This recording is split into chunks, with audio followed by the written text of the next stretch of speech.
नमस्कार. आवाज जनता की मध्ये पुन्हा आपले स्वागत आहे. चॅनलला लाईक करा, सबस्क्राईब करा.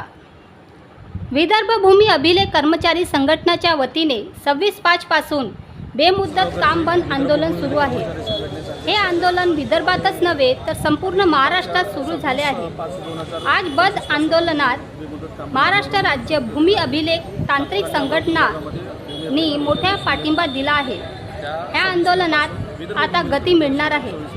ह्या आंदोलनास्थळी आमदार कृपाल तुमाने, आमदार प्रवीण दटके यांनी भेट दिली, पण नागपूरचे पालकमंत्री व महसूल मंत्रींनी अजून आंदोलनस्थळी येऊन भेट दिली नाही.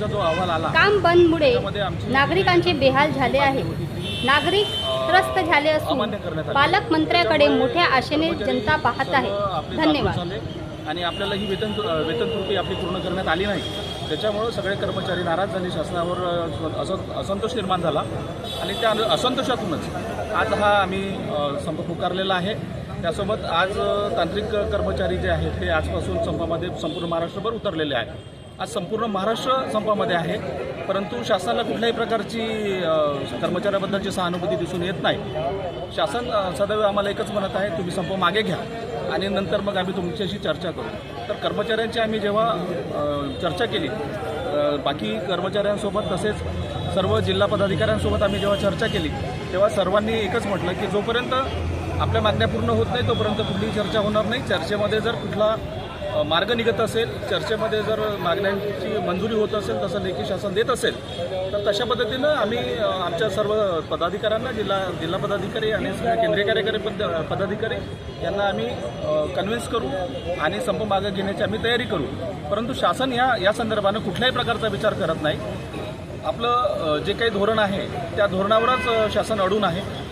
आमची अशी इच्छा आहे की लवकरात लवकर शासनानं आमच्या या संपाचा विचार करावा आणि सहानुभूतीचा विचार करून आम्हाला चर्चेसाठी बोलवावं. परंतु शासन कुठल्याही प्रकारे लेखी देण्यास तयार नाही.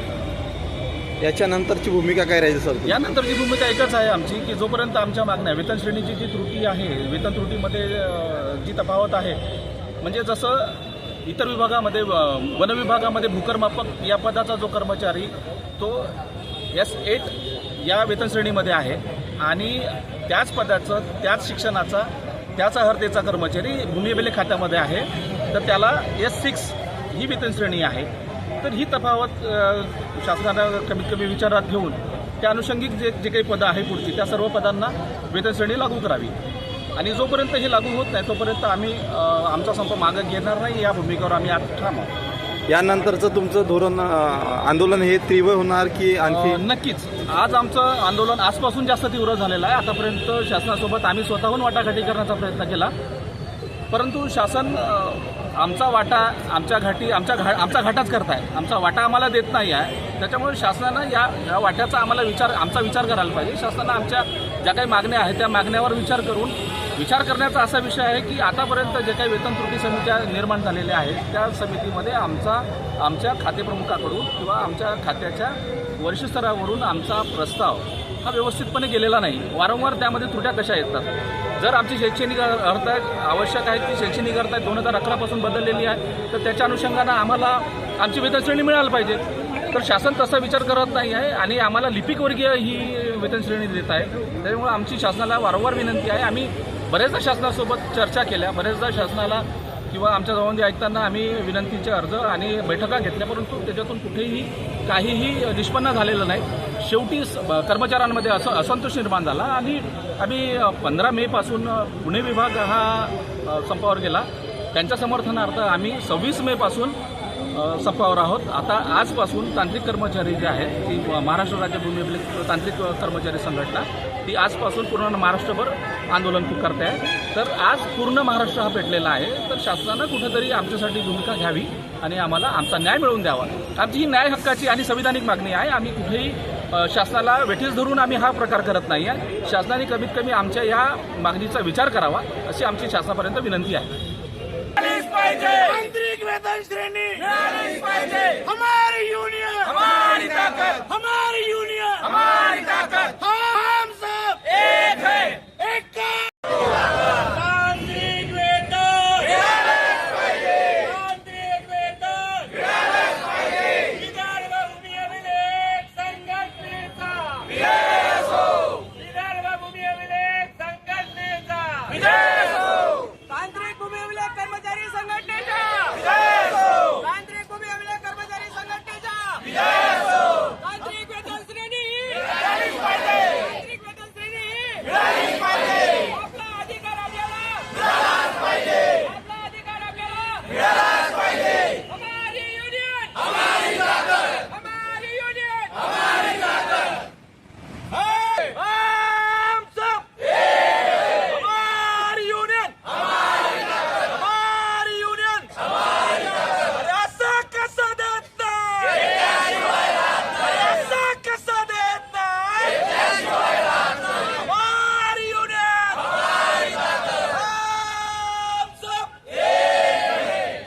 काय तुमचं म्हणजे आता समोरचं पाऊल राहणार आहे, कशा प्रकारचं या भूमीवर, या पार्श्वभूमीवर लोकांचे सुद्धा कामं रखडलेले आहेत, तर कशा प्रकारचं तुम्ही शासनाला काय तुम्ही दाद मागणार आहे?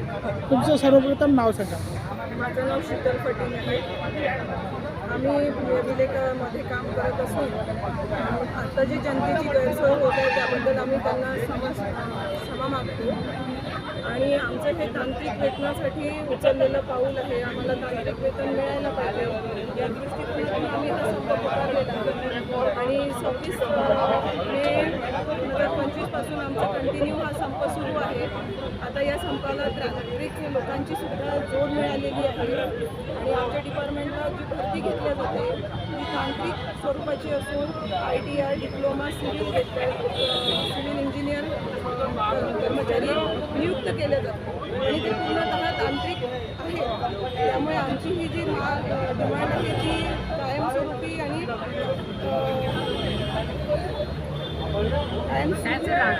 कायमस्वरूपी मागणी राहणार आहे की आम्हाला तांत्रिक वेतन देण्यात यावं, तांत्रिक श्रेणी लागू करण्यात यावी. त्यासाठी आमचे हे संप आहे. मॅडम 26 पासून तर आजपर्यंत खूप दिवस झाले आहे ना, अशा परिस्थितीत राज्य शासनाचं खूप सुद्धा महसुलाचं नुकसान होत आहे, तरीसुद्धा तुमच्या या आंदोलनस्थळी बावनकुळे महसूल मंत्री आहेत, त्यांनी सुद्धा भेट दिलेली नाही. काय कारण असावं?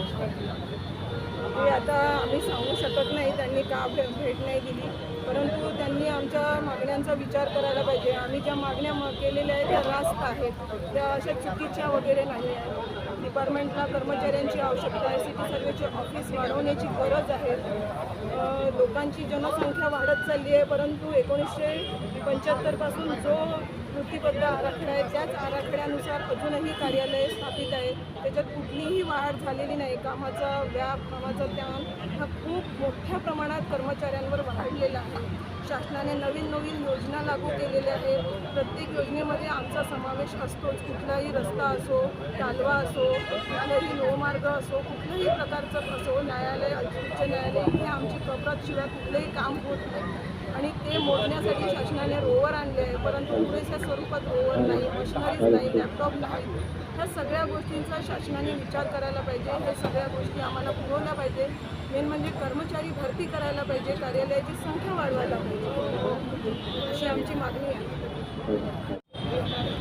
मी पवन केवटे, अध्यक्ष महाराष्ट्र राज्य भूमी अभिलेख तांत्रिक कर्मचारी संघटना. आज आमची संघटनासुद्धा या बेमुदत संपामध्ये सहभागी झालेली आहे. पुणे विभागाने जी 15 तारखेपासून संप पुकारलेला होता त्या संपामध्ये 26 तारखेपासून विदर्भ भूमी अभिलेख कर्मचारी संघटना ही सहभागी झाली. आणि त्यानंतर आज आम्ही शासनाला त्या प्रकारची नोटीस रितसर देऊन आज 3 तारखेपासून आमची पण संघटना ही राज्य पातळीवरती उतरलेली आहे. आणि यामध्ये आजपर्यंत फक्त 2-3 विभागामध्ये जे संप सुरू होता तो आज महाराष्ट्रातील 6ही विभागामध्ये सुरू झालेला आहे. आणि 6ही विभागातले सगळे आमचे कर्मचारी बांधव त्याच्यामध्ये आहेत, आमचे तांत्रिक कर्मचारी खास करून, तर हे या संपामध्ये सहभागी झालेले आहेत. आणि आता थोड्या वेळाआधी जे आता प्रवीण भाऊ आलेले होते, माननीय प्रवीण भाऊ, तर यांनी आम्हाला आश्वासन दिलेलं आहे की आम्ही पुढची तुमचं जी कुठली मागणी आहे ती आम्ही पूर्ण करू. पण सगळ्यात महत्त्वाचं आहे की आमची मागणी काय आहे, तर आमची मागणी अशी आहे की आम्ही ज्या विभागात काम करतो आहे तो विभाग संपूर्णपणे टेक्निकल काम करते, तांत्रिक काम करतं आहे, परंतु आम्हाला जी तांत्रिक काम करते आहे आणि पदसुद्धा तांत्रिकतेची असायला पाहिजे. तांत्रिक कामं हे अतांत्रिक लोक कसे करतील, म्हणून विभागाने नवीन भरती केलेली होती. 2011मध्ये सेवा भरती नियम बदलला आणि तांत्रिक लोकांची भरती केली. या डिपार्टमेंटमध्ये BA आणि डिप्लोमा सिव्हिल इंजिनियर्स लोक या ठिकाणी काम करतात, वेल क्वालिफाईड लोक आहेत. आणि सगळ्यात महत्त्वाचं म्हणजे महाराष्ट्रातील IIT सारखी जर एखादी संस्था जर सोडली तर इतर नामांकित जितक्या पण जी काही इंजिनिअरिंग कॉलेजेस आहेत त्या सगळ्या ठिकाणची इथले उत्कृष्ट आणि एकदम मेरिटची स्टुडंट जी राहिलेली आहेत ती या विभागामध्ये काम करत आहेत. आणि अशा परिस्थितीमध्ये जर का कधी एवढं तांत्रिक दर्जाचं काम आणि तांत्रिक दर्जाची इथे कर्मचारी जर काम करत आहेत तर त्यांना तांत्रिक वेतन का नको आहे. म्हणून आमची खरी मागणी आहे की जर तांत्रिक विभागाचं काम तांत्रिक करतोय तर आम्हाला तांत्रिक वेतनसुद्धा हवं आहे आणि आम्ही त्याच्यासाठी क्वालिफाईड आहोत. या गोष्टीसाठी माननीय न्यायालयामध्ये आम्ही मान्य न्यायालयामध्ये सुद्धा खटला दाखल केलेला होता 2017ला, त्याचा रिझल्ट आला 2020ला आणि 2020मध्ये कोर्टाने सांगितलं की ही तांत्रिक कामं करतात आणि इथला एक एक कर्मचारी हा तांत्रिक दर्जा प्राप्त आहे, तर यांना तांत्रिक वेतन श्रेणी ही दिली पाहिजे असे शासनाकडून तुमचं इंटरनल मॅटर असल्यामुळे त्यांनी पॉलिसी मॅटर असल्यामुळे त्यांच्याकडे केस सोपवली आणि आज 2020मध्ये रिझल्ट येऊन सुद्धा आज 2025 लागलं आहे. समितीत गठीत केल्या, त्याच्यासाठी GR पण निघालेले आहेत, समितीचे अहवाल 4 वेळा गेलेले आहेत, पण असं कोणतं घोडं अडलेलं आहे हे आजपर्यंत आम्हाला कळेनासे झालेलं आहे की आमचं नेमकं अडचण कुठे चाललेली आहे. कोर्ट म्हणते की यांना तांत्रिक वेतन दिलं पाहिजे, डिपार्टमेंट म्हणते की तांत्रिक वेतन दिलं पाहिजे आणि जी कुठली इथली जनता आहे आणि आज जे लोक या ठिकाणी येऊन राहिलेले आहेत ते प्रत्येक व्यक्ती म्हणतात की तुम्हाला तांत्रिक दर्जा दिला पाहिजे. जर तांत्रिक काम जर करताय तर तांत्रिक दर्जा सुद्धा असायला पाहिजे, तेव्हाच त्या कामाची क्वालिटी राहील आणि कामाचं हे राहील. आज जर मोठे मोठे प्रोजेक्ट्स आहेत महाराष्ट्रामधले, मग ते कुठले रोड प्रोजेक्ट असो, ब्रिजेसचे असो, कुठले स्ट्रक्चर्स असो, रेल्वेज असो, मेट्रोज असो, कुठले स्वीपिंग असो, कुठल्या मोठ्या कंपन्या असो, यांची सुरुवातच आमच्या जवळून होते ना. आमच्या नंतर मग PWD असो की इरिगेशन असो की मग कुठलंही NMRD असो की MMRD असो की इरिगेशन्स असो, जी कुठल्या या विभागामध्ये काम करणारी लोक आहेत ही आमच्याकडूनच टेक्निकल काम करतात. त्याच्यावर मग ते त्याच्यावरची बिल्डिंग उभी तयार करतात. पण ती सगळी लोक टेक्निकल आहेत, तांत्रिक वेतन घेणारी आहेत आणि फक्त आम्ही काय गुन्हा केलाय की आम्हाला तांत्रिक वेतन दिलं जात नाही. आमचा काय दोष आहे? आम्ही पाप केलं काय या विभागामध्ये लागून? फक्त आम्हाला असं वाटायला लागलंय की आता जी नवीन कर्मचारी एका वयामधले आहेत त्यांच्याकडे ऑपॉर्च्युनिटीज आहेत, तर आता नवीन भरत्या झाल्या, परंतु त्या नवीन भरतीमधले पोरांना या ठिकाणी कळलं की इथं स्वाभिमान आहे नाही, स्वाभिमानाचा पगार आहे नाही आणि त्याच्यामुळे त्यांच्याकडे जशा ऑपॉर्च्युनिटी झाल्या तर ज्या भरत्या केलेल्या होत्या त्या सगळे पोरं सोडून गेलेली आहेत आणि म्हणून शासनाला आणि डिपार्टमेंटला आम्हाला अजून वाढीव काय म्हणतात त्याला भरती करायला पाहिजे. म्हणून आज 13वी आणि 14व्या नंबरची वेटिंग लिस्टची पोरं भरलेली जातात. म्हणजे हा नाईलाज आहे या डिपार्टमेंटला. सरम म्हणजे आता योग्य नाही या ठिकाणी असले कुठले शब्द वापरायला पाहिजे. मी माझे शब्द वापस घेतो, परंतु माझं असं म्हणणं आहे की या ठिकाणी आम्ही काय पाप केलं की आता आमचं वय चाललेलं आहे म्हणून की आम्ही एज्युकेशन तांत्रिक घेतलेलं आहे म्हणून या ठिकाणी प्रत्येक व्यक्ती आमचा हा टेक्निकल वर्क करतोय. आणि त्याचबरोबर आमचं असंही म्हणणं आहे की आम्हाला जी काही साधन सामुग्री पाहिजे आहे ते कामं करायसाठी लॅपटॉप पाहिजे आहे, रोवर्स पाहिजे आहेत, प्लॉटर पाहिजे आहे, ॲटोकॅट पाहिजे आहे आणि प्रत्येक सामुग्री पाहिजे आहे, नेट पाहिजे आहे, कनेक्टिव्हिटी पाहिजे आहे, मोबाईल्स पाहिजे आहेत, जाण्या येण्याची साधनं पाहिजे आहेत. नाही जाण्याची साधनं देऊ शकत तर आम्हाला त्याचं बिल द्या, एक कुठलं मोजकं बिल द्या. आज पगारामधून आम्हाला जाणं येणं करावं लागतं. आज त्या कानाकोपऱ्यापर्यंत आमची सर्वेअर जातात आणि ते सगळ्या मोजण्या करून येतात. परंतु आमचं असं सरळ म्हणणं आहे की मग त्या जाण्या येण्याचा जो पैसा खर्च येतो तो कोण देईल? ते तर शासनाने बेअर करायलाच पाहिजे. आणि 100% एक तर आम्हाला तटपुंजा पगार आहे जो आम्ही घरी इज्जतीने सांगू सुद्धा शकत नाही, कारण की एवढ्या छोट्या पगारामध्ये आमची घरं चालत नाहीत. कारण प्रत्येकाची आज कान्याकोपऱ्यामध्ये गडचिरोली गोंदियासारखे आणि अशा कुठेतरी दुर्गम भागामध्ये आमची लोक काम करतात. फक्त डोळ्यापुढे सिटीमध्ये काम करणारी लोक ठेवून काम याबाबत विचार करायची गरज नाही आहे. तर तो पण दुर्गम भागामध्ये आमची लोक कशा पद्धतीने आणि कशा परिस्थितीमध्ये काम करतात हे सुद्धा डोळ्यापुढे चित्र ठेवून पुढं आम्हाला वेतन श्रेणी ही द्यायला पाहिजे असं आमचं स्पष्ट मत आहे. आणि शासनाला आम्ही नम्र विनंती करतोय की आम्हाला तांत्रिक वेतन श्रेणी हा आमचा हक्क आहे आणि तो आम्हाला तुम्ही दिलाच पाहिजे.